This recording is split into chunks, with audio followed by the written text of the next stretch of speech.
It's August, our 12th and final month here on the farm, and 400 years ago this really would have been crunch time for a farmer. We've got the most enormous amount to do. Provided the weather holds, we've got to get out in the fields and cut the grain, stook it, dry it, bring it all in. The wheat harvest has always been a real race against time.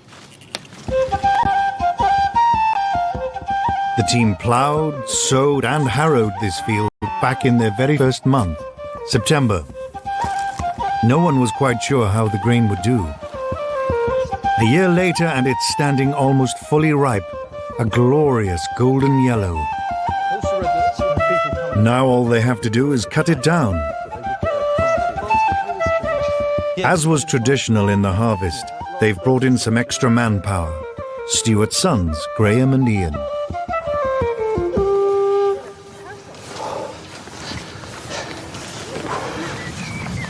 Yes, again, we've got no idea exactly how this would have been done. I mean, Alex and I have both been consulting the sources, and we've given it a lot of thought and a lot of debate. And, I mean, there's a number of theories, aren't there? Well, yeah, there are. I mean, some of the illustrations, for example, you've got these guys depicted as kneeling down. It looks like they're cutting right at the bottom. There's also some useful material in Gervase Markham's books on how to run your estate. Markham is recommending leaving 18 inches of stubble, and part of the reason for this is that if you took the whole of the crop off, you've only got the same amount of grain, which is what you're really after, but you've got twice as much bulk, and that means you need twice as much barn space, which was often a limiting factor for the farmers of the period. The team are using replicas of period hooks or sickles. At first, I thought that it was going to be a case of slashing it with like we did with the grass hooks, but it's not the case. These sickles, in fact, they've got serrated edges. So what I'm doing is just getting hold of a handful and just tearing the sickle round the edge of it. And of course, in doing that, I'm not agitating the head of the wheat and therefore shaking out the grain. This big, critical task has brought everyone together. It's back-breaking work, but they're well on their way to completing their last big project on the farm.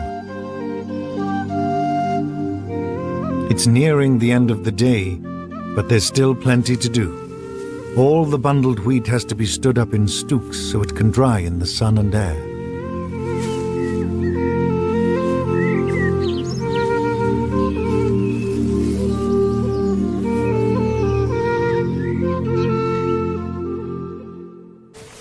Once again, Alex, Fons and Stuart have called on Blackthorn to help pull the hay sledge.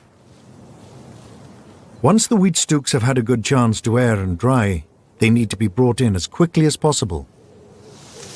Not only is the grain safe to put in at this point, but also a lot of the weeds have dried off. You can see the greens all going very, very pale. We've got a lot of odd bits and pieces in here because we're not sort of spraying to kill off all the weeds, so that will be vetch. Sometimes it was grown as a crop because it would provide good animal fodder. It's like a little lupin or pea, but that we'll sort out later.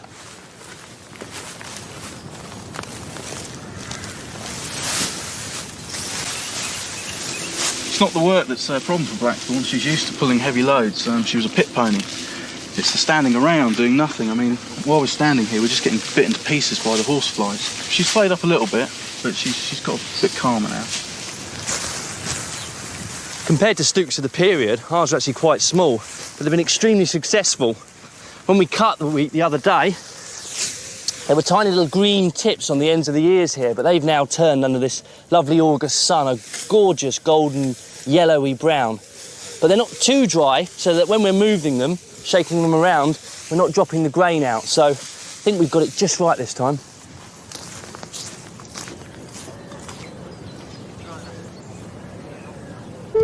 With their first load of wheat stooks tied on the sledge, the boys can start bringing it in.